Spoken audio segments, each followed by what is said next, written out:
ഷിരൂരിൽ മണ്ണിടിച്ചിൽ കാണാതായ അർജുനെ കണ്ടെത്താൻ ഗംഗാവാലി പുഴയിലെ അടിയൊഴുക്ക് ഇന്ത്യൻ നേവി പരിശോധിക്കും. നേവി സംഘം ഇപ്പോൾ ഷിരൂരിലെത്തിക്കഴിഞ്ഞു. പുഴയുടെ കരയിലും ഇന്ന് തെരച്ചിലുണ്ടാകുമെന്ന് അറിയുന്നു.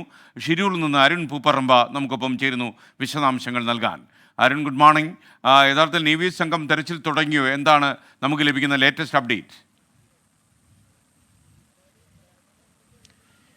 SKN അല്പസമയം മുമ്പാണ് നേവിയുടെ സംഘം ഈ സംഭവ സ്ഥലത്ത് അപകട സ്ഥലത്തേക്ക് പോയത്. നിലവിൽ ഇന്ന് ഈ പുഴയുടെ അടിയൊഴുക്ക് പരിശോധിക്കുന്നതിന് വേണ്ടിയാണ് നേവി സംഘം എത്തിയിട്ടുള്ളത് എന്നതാണ് നമുക്ക് ജില്ലാ ഭരണകൂടത്തിൽ നിന്ന് ലഭിക്കുന്ന വിവരം. അവർ പുഴയിൽ ഇറങ്ങിയിട്ടുള്ള എന്തെങ്കിലും ഒരു തെരച്ചിലേക്ക് കടക്കില്ല. പക്ഷേ നിലവിലിപ്പോൾ കഴിഞ്ഞ 2 ദിവസമായി കാലാവസ്ഥ അനുകൂലമായി നിൽക്കുന്നുണ്ട്, മഴ മാറി നിൽക്കുന്നുണ്ട്. അതുകൊണ്ട് തന്നെ പുഴയിലെ അടിയൊഴുക്ക് കുറഞ്ഞാൽ അത് നമുക്ക് ഈ രക്ഷാപ്രവർത്തനം പുനരാരംഭിക്കുന്നതിന് വേണ്ടി സാധിക്കുമെന്ന് നേരത്തെ ജില്ലാ ഭരണകൂടം അറിയിച്ചിരുന്നു.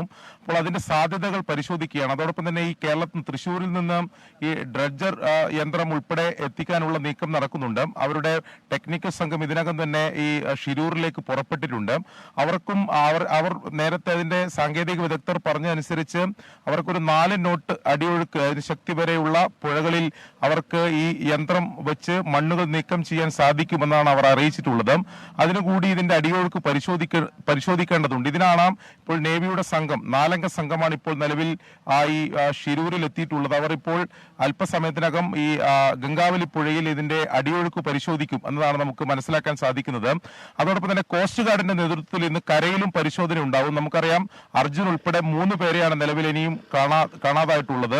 അതോടൊപ്പം തന്നെ ഈ ഗംഗാവലി പുഴയുടെ പുഴ ചേരുന്നത് കടലിനോട് ചേരുന്ന ഒരു ഗതിയാണ്. അതുകൊണ്ട് തന്നെ ഈ കടലിന്റെ ഓരങ്ങളിലും പുഴയുടെ ഓരത്തും ഈ കോസ്റ്റ് ഗാർഡിന്റെ നേതൃത്വത്തിൽ അവരുടെ സംഘവും ഇന്ന് പരിശോധന നടത്തും എന്നതാണ് നമുക്ക് എന്തായാലും മനസ്സിലാക്കാൻ സാധിക്കുന്നത്. ഇനി നിർണായകമാവുക ഈ തൃശ്ശൂരിൽ നിന്ന് വരുന്ന സാങ്കേതിക സംഘം, അവർ ടെക്നിക്കൽ സംഘം അവരെത്തി ഇന്ന് വൈകിട്ടോടെ അവരെത്തുമെന്നാണ് മനസ്സിലാക്കുന്നത്. പക്ഷെ ഇന്ന് അവർ ഗംഗാവലി പുഴയിൽ എന്തെങ്കിലും അതിന്റെ പരിശോധന നടത്തുമോ, സാധ്യത പരിശോധിക്കുമോ എന്ന് അറിയില്ല. കാരണം ഏറെ വൈകിയാൽ അവർ നാളത്തേക്ക് അതിന്റെ പരിശോധന മാറ്റിവെക്കാനാണ് സാധ്യത.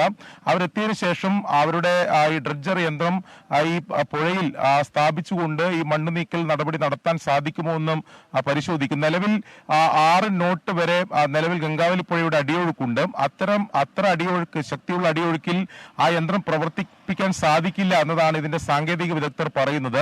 പക്ഷേ നിലവിൽ നമുക്ക് അനുകൂലമായിട്ടുള്ളത് മഴ കഴിഞ്ഞ 2 ദിവസമായി മാറി നിൽക്കുന്നുണ്ട്. തെളിഞ്ഞൊരു കാലാവസ്ഥ ഇപ്പോൾ നിലവിലുണ്ട്. അങ്ങനെയാണെങ്കിൽ ഈ പുഴയിലെ അടിയൊഴുക്ക് കുറഞ്ഞാൽ നമുക്ക് അത്തരം യന്ത്രം ഉപയോഗിച്ച് മണ്ണ് നീക്കം ചെയ്യാൻ സാധിക്കും എന്നതാണ് നമുക്ക്. അരുൺ പൂപ്പറമ്പയാണ് നമുക്കൊപ്പം ഷിരൂരിൽ നിന്ന് ചേർന്നത്.